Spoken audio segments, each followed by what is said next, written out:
Assalamualaikum warahmatullahi wabarakatuh. Salam sejahtera bagi kita semua. Perkenalkan, nama saya Yunisari, salah satu dosen di Prodi D3 Kebidanan Banda Aceh, Poltekkes Kemenkes Aceh. Video ini saya buat sebagai salah satu syarat mengikuti sertifikasi dosen tahun 2026 berupa pernyataan diri dosen untuk unjuk kerja Tridharma Perguruan Tinggi. Izinkan saya menyampaikan teknik pengajaran secara praktik laboratorium, studi kasus, demonstrasi, dan simulasi. Adapun mata kuliah yang saya ampu pada Prodi D3 Kebidanan Banda Aceh adalah praktik asuhan esensial persalinan dan bayi baru lahir yang ditempatkan pada semester 3. Sebelum memberikan materi kepada mahasiswa, terlebih dahulu saya mempersiapkan rencana pembelajaran semester atau RPS, bobot SKS pada mata kuliah praktik asuhan kebidanan esensial persalinan dan bayi baru lahir adalah 3 SKS yang dilaksanakan di laboratorium. Pelaksanaan perkuliahan dilaksanakan secara luring sesuai jadwal yang sudah ditentukan oleh akademik. Pembelajaran pada mata kuliah ini saya sampaikan dengan beberapa metode, antara lain studi kasus, praktik laboratorium, demonstrasi, dan simulasi. Sebelum pembelajaran dilaksanakan, terlebih dahulu saya memaparkan rencana pembelajaran semester atau RPS dan kontrak belajar di awal pertemuan pertama. Selain itu, RPS juga dapat diakses oleh mahasiswa melalui aplikasi Siakat Cloud dan diharapkan mahasiswa dapat mempelajari sebelum proses pembelajaran berlangsung, sehingga dapat memicu keaktifan mahasiswa pada proses pembelajaran. Untuk membangun interaksi yang baik dalam pembelajaran, saya berusaha melibatkan seluruh mahasiswa secara aktif sejak awal hingga akhir proses pembelajaran berlangsung. Di awal pembelajaran, saya melakukan A-persepsi terlebih dahulu, yaitu mengaitkan materi yang sebelumnya dengan materi yang akan diberikan. Terkadang, saya juga memberikan pernyataan pematik untuk merangsang daya pikir mahasiswa dan menghubungkan materi dengan pengetahuan yang telah mereka miliki. Di akhir pembelajaran, saya melakukan evaluasi berdasarkan simulasi yang telah dilakukan mahasiswa untuk menilai ketercapaian tujuan pembelajaran. Selanjutnya, saya juga memberikan pernyataan A-persepsi untuk menjadi bahan diskusi dan pembelajaran pada pertemuan selanjutnya. Untuk asesmen, saya melakukan penilaian melalui ujian praktikum, di mana mahasiswa satu persatu mempraktikkan tindakan yang sudah mereka pelajari berdasarkan daftar tilik asuhan persalinan normal dan dinilai dengan menggunakan rubrik penilaian praktikum. Selain itu, pada akhir semester juga akan dilakukan ujian di laboratorium secara OSCE atau Objective Structure Clinical Examination yang merupakan metode penilaian keterampilan klinis secara terstruktur dan objektif. Selanjutnya, saya akan menjelaskan bagaimana pembelajaran praktikum di laboratorium. Pada setiap pembelajaran praktikum di laboratorium, mahasiswa terlebih dahulu dikelompokkan menjadi beberapa kelompok kecil, agar proses pembelajaran bedside teaching dapat dilaksanakan secara lebih efektif. Capaian pembelajaran yang diharapkan pada pertemuan ke-6 ini adalah mahasiswa mampu menerapkan praktik asuhan kebidanan esensial persalinan pada skala 1, 2, 3, dan 4. Dengan bahan kajian yaitu pemantauan dan asuhan pada skala 2 persalinan. Adapun tujuan pembelajaran ini adalah mahasiswa mampu menerapkan praktik asuhan kebidanan esensial pada persalinan skala 2 sesuai dengan standar profesi dan nilai-nilai profesionalisme. Demikian informasi singkat salah satu mata kuliah yang saya ampu. Selanjutnya, mari kita saksikan pembelajaran di kelas yang saya lakukan. Terima kasih. Assalamualaikum warahmatullahi wabarakatuh. Assalamualaikum warahmatullahi wabarakatuh. Waalaikumsalam warahmatullahi wabarakatuh. Alhamdulillah, hari ini kita dipertemukan kembali oleh Allah dalam suasana yang cukup nyaman di ruang lab terpadu Poltekkes Kemenkes Aceh untuk sama-sama kita belajar mata kuliah praktik asuhan esensial persalinan dan bayi baru lahir. Nah, pada pertemuan kali ini seperti yang sudah kita bicarakan saat awal pertemuan pada kontrak pembelajaran dan RPS, di pertemuan ke-6 ini yang akan kita bahas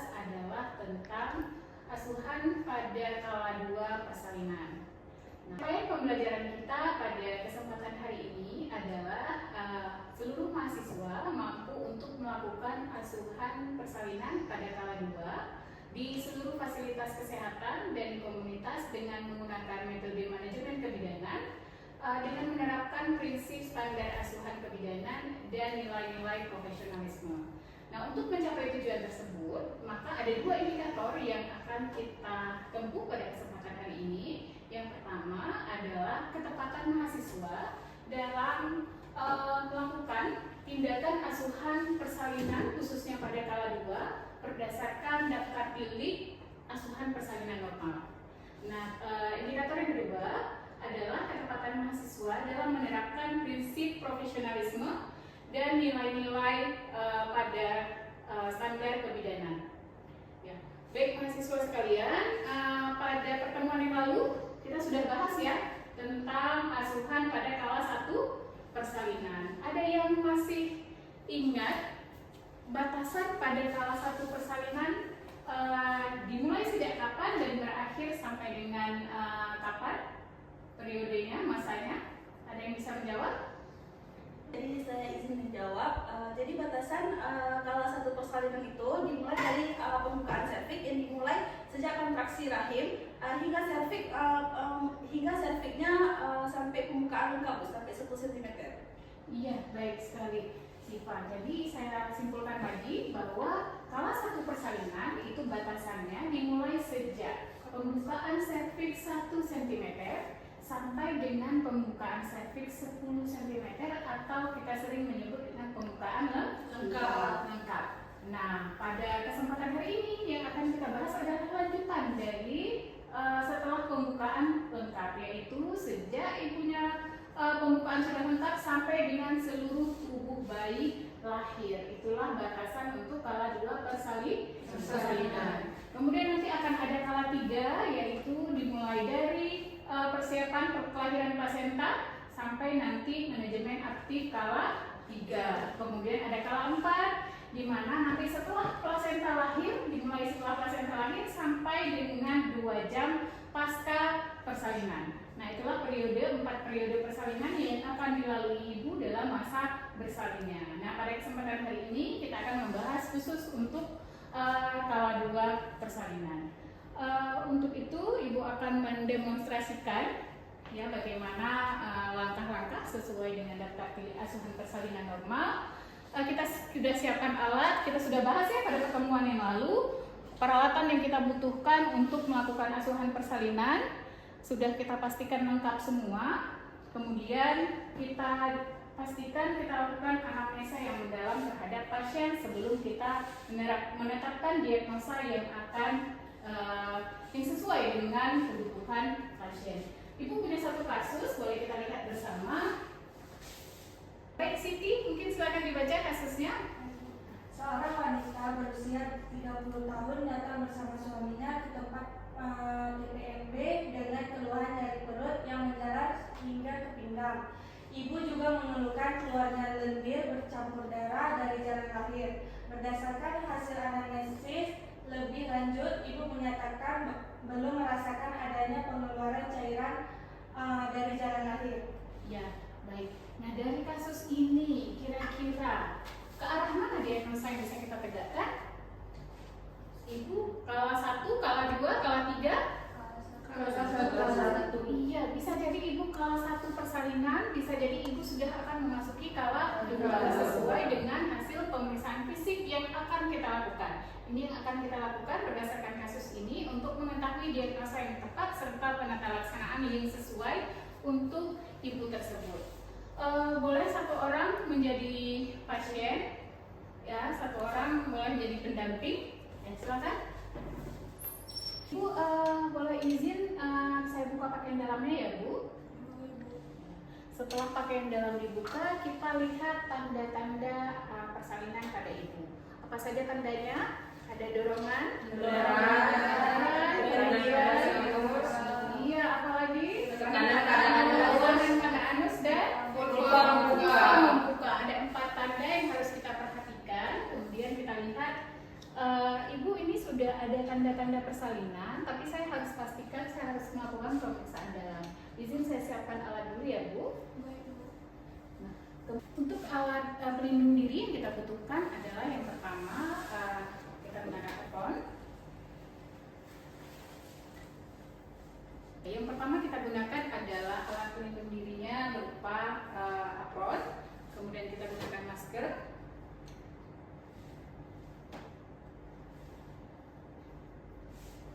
kacamata, dan alas kaki. Kita setelah alat semua siap, kita cuci tangan dengan menggunakan teknik mama-mama.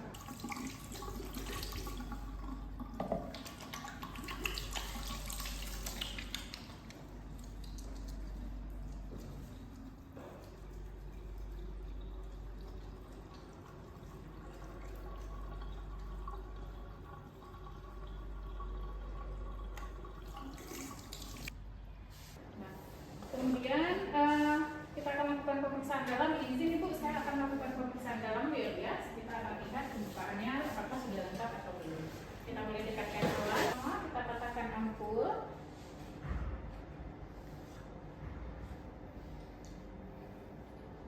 Kemudian kita siapkan handscoon. Kita masukkan oksitosin ke dalam ampul dengan menggunakan teknik one hand.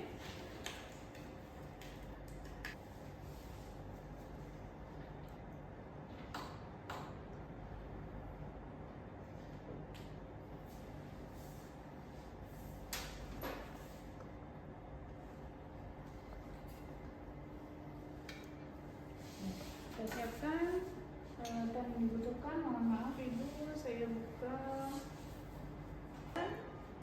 air putih dan kamera.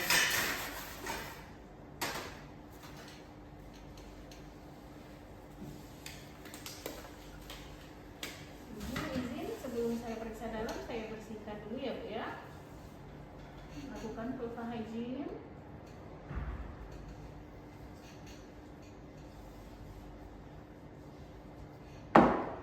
Kemudian kita akan lakukan pemeriksaan dalam.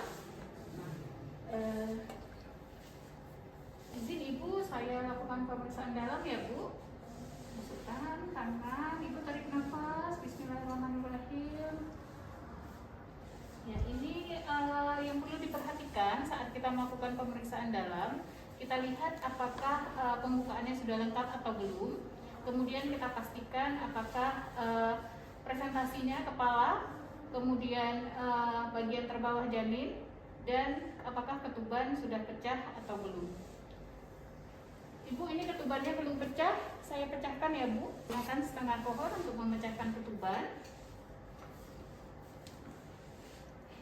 Lindungi agar ketuban tidak pecah dengan berlengkapan. Kemudian saat ketuban telah pecah, maka kita pindahkan alat yang telah kita gunakan.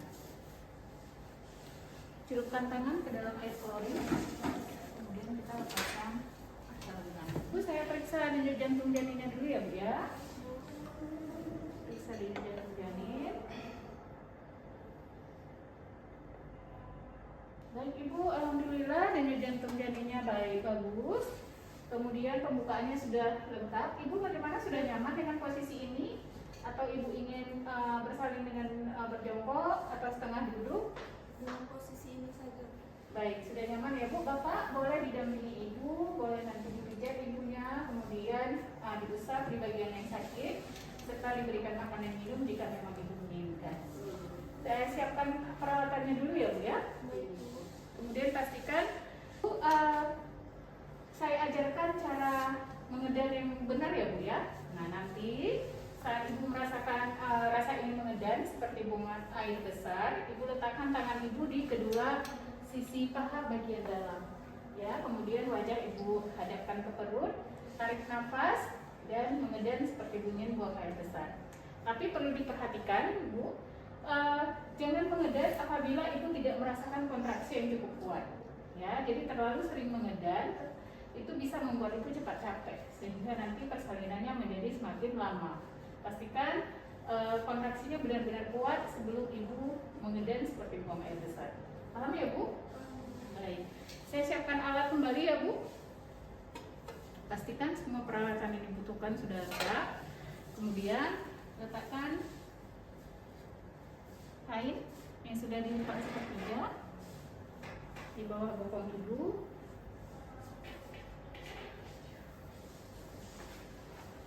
Boleh diangkat sedikit bokongnya, Bu. Kemudian letakkan handuk.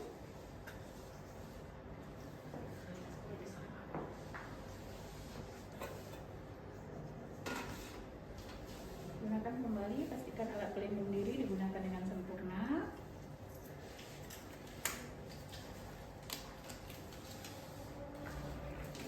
Kepala janin sudah tampak 5-6 cm di depan vulva, maka penolong boleh melakukan pimpinan persalinan.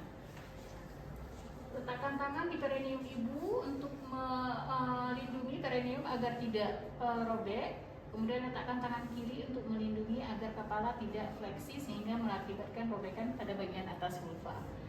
Kemudian pastikan ibu sudah ada rasa ingin menggedam yang kuat. Sudah kuat, Bu? Iya, tarik nafas, dorong yang kuat, Bu. Iya, tarik sekali lagi, Bu. Sedikit lagi. Iya. Iya. Jika kepala sudah keluar, maka pastikan tidak ada lilitan tali pusat. Kemudian jika tidak ada lilitan tali pusat, biarkan bayi melakukan putaran paksi luar secara spontan. Nah, setelah bayi melakukan putaran paksi luar, kita letakkan tangan di bagian sisi kepala janin yang disebut dengan biparietal untuk melahirkan bahu atas dan bahu bawah. Kemudian ketika kepala telah lahir, bahu sudah lahir, letakkan tangan kiri untuk sangga tubuh bayi, sedangkan tangan kiri untuk menyusuri seluruh tubuh bayi hingga tubuh bayi lahir dengan sempurna. Nah, yang perlu diperhatikan saat bayi sudah lahir adalah lakukan penilaian dengan cepat untuk memastikan. Yang pertama adalah melihat warna kulit bayi. kemudian apa lagi? Menangis dan bayinya menangis atau tidak. Lakukan penilaian secara cepat sambil kita mengeringkan bayi. Ibu, alhamdulillah bayinya sudah lahir, jenis kelaminnya perempuan, warna kulitnya kemerahan, tonus otornya bagus, dan bayinya menangis dengan kuat. Nah, setelah bayi lahir, maka selesailah proses persalinan pada kala 2. Setelah itu kita akan melanjutkan di kala 3 dan kala 4. Baik, silakan duduk kembali, kita diskusi. Nah, tadi setelah saya mendemonstrasikan dan semua mahasiswa sudah melihat, ada yang ingin didiskusikan? Ya, silakan. Apakah tindakan pemindahan ketuban itu wajib dilakukan pada saat pembukaan serviknya sudah lengkap? Iya, bagus sekali pertanyaannya.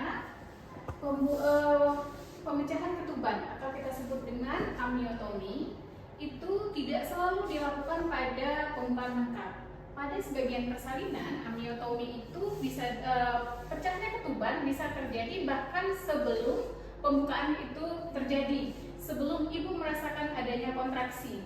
Ya, biasanya pecah secara perlahan atau kita sebut prepes, atau bisa jadi pecah secara keseluruhan.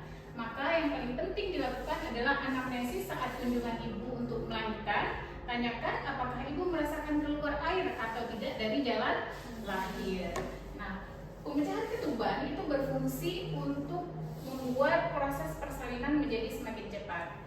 Pastikan saat dilakukan amniotomi itu pembukaan sudah benar-benar lengkap dan kontraksi ibu sudah berjalan dengan baik. Ya, sampai di sini mungkin ada yang ingin coba mendemonstrasikan ulang kegiatan kita. Ada? Ya, coba Safrina silakan. Assalamualaikum Ibu, perkenalkan nama saya Safrina. Saya yang akan membantu Ibu dalam persalinan hari ini. Bagaimana Ibu keadaannya? Sudah ada rasa ingin menggedam Ibu? Sudah rasa sakit Ibu ya? Saya lihat dulu ya, ya tanda-tanda persalinan. Ya tadi sudah ada dorongan menggedam, vulvanya membuka, padanya menonjol, dan ada tekanan pada anus. Baik Ibu, ini sudah ada tanda-tanda persalinan. Nanti kita akan lakukan periksa dalam ya Bu ya. Sebelum itu saya persiapkan peralatan terlebih dahulu. Baik. Ini kita lihat kelengkapannya. Ini kita lengkap. Ini kita menggunakan APD, alat pelindung diri.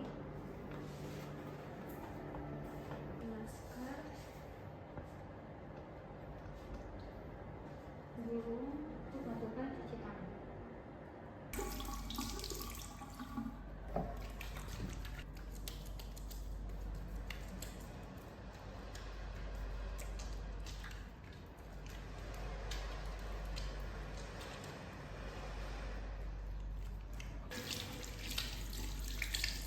Dan sudah cuci tangan, kita patahkan ampul.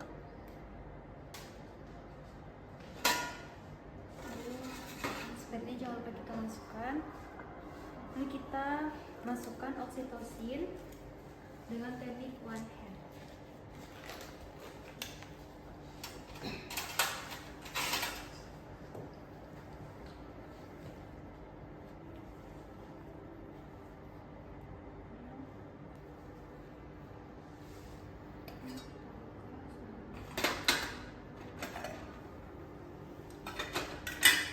Bu, ini kita lakukan pemeriksaan dalamnya, Bu ya.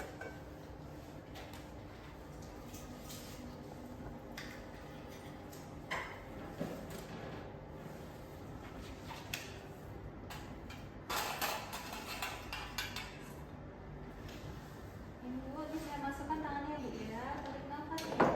Tarik nafas. Oke, cek pembukaannya, bagian terbawah. Bagian terbawahnya itu kepala, pembukaannya sudah lengkap, namun air ketubannya belum pecah ya, Bu ya. Ketika air ketuban belum pecah, maka kita pecahkan menggunakan setengah koper. Kita masukkan. Kita pecahkan. Alhamdulillah ini sudah pecah. Lalu kita pindahkan peralatannya yang sudah kotor terkena air ketuban. Cuci tangan dengan air larutan tomat.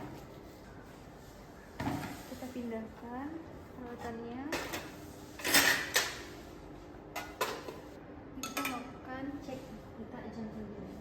Ibu izin Bu ya, saya periksa detak jantungnya. Alhamdulillah Ibu detak jantungnya normal ya, 198 kali per menit. Alhamdulillah Ibu, ini air ketubannya sudah saya pecahkan, pembukaannya juga sudah lengkap, detak jantung bayinya juga normal. Selanjutnya Ibu, bagaimana Ibu posisinya sudah nyaman begini? Sudah nyaman. Ibu, Bapak bantu ya Pak ya, bantu posisi Ibu. Lalu Ibu kalau ingin mengedan, pastikan pas kontrasinya lagi kuat. Kalau misalnya tidak ada kontrasinya, jangan mengedan terlebih dahulu ya Bu ya. Nanti Ibu bisa kelelahan pada saat melahirkan ini, jadi persalinan jadi lebih lama. Pada saat Ibu rasa mengedan dengan kuat, Ibu lakukan seperti ini Bu ya. Ibu pegang di bagian paha seperti ini, dua-dua. Lalu Ibu menghadap ke bagian perut. Lalu Ibu mengedan seperti ingin buang air besar ya Bu ya. Baik, Bu. Nah seperti itu. Nah tapi kalau tidak ada kontrasi, Ibu istirahat terlebih dahulu. Bisa Bapak bantu ya, kalau bisa Ibu butuh minum, butuh makanan bisa dikasih oleh Ibu. Lalu jika udah tampak 5-6 cm tanpa dipulva, kita persiapkan handuk dan kain sepertiga yang sudah dulu. Lalu kita cek lagi kelengkapannya.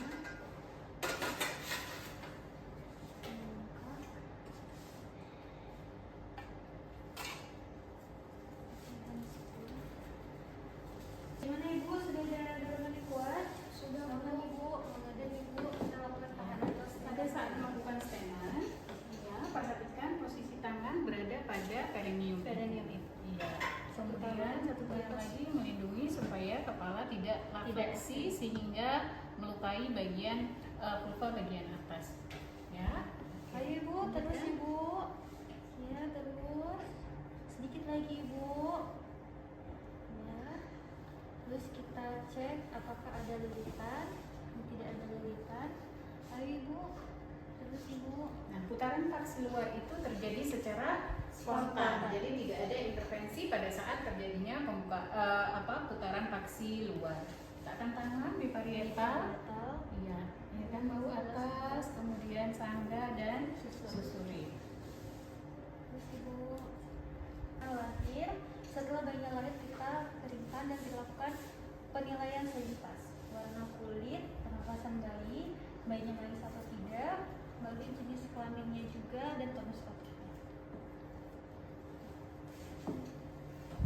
Oke. Gimana? Sudah paham kira-kira bagaimana melakukan persalinan kala dua? Sudah. Iya. Baik.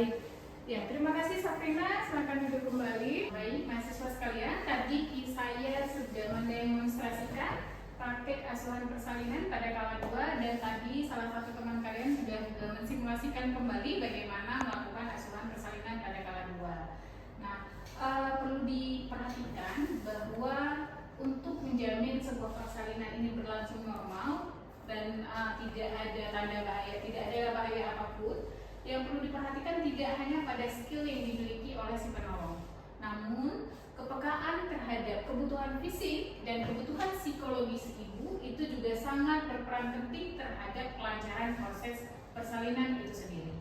Ya. Nah, sebelum kita tutup pertemuan pada hari ini, ada satu pertanyaan refleksi untuk kita bahas pada pertemuan kita berikutnya. Pertanyaannya adalah, bagaimanakah seorang bidan bisa untuk mengetahui apakah adanya kemungkinan terjadinya partes macet pada persalinan kala 2 dan bagaimana penata laksanaannya. Jadi tolong dibaca-baca kembali tentang partes macet pada kala 2 dan penata laksanaannya karena kita akan bahas pada pertemuan berikutnya. Baik, terima kasih untuk perhatiannya pada hari ini. Lebih dan kurang saya mohon maaf. Saya akhiri. Assalamualaikum warahmatullahi wabarakatuh. Waalaikumsalam warahmatullahi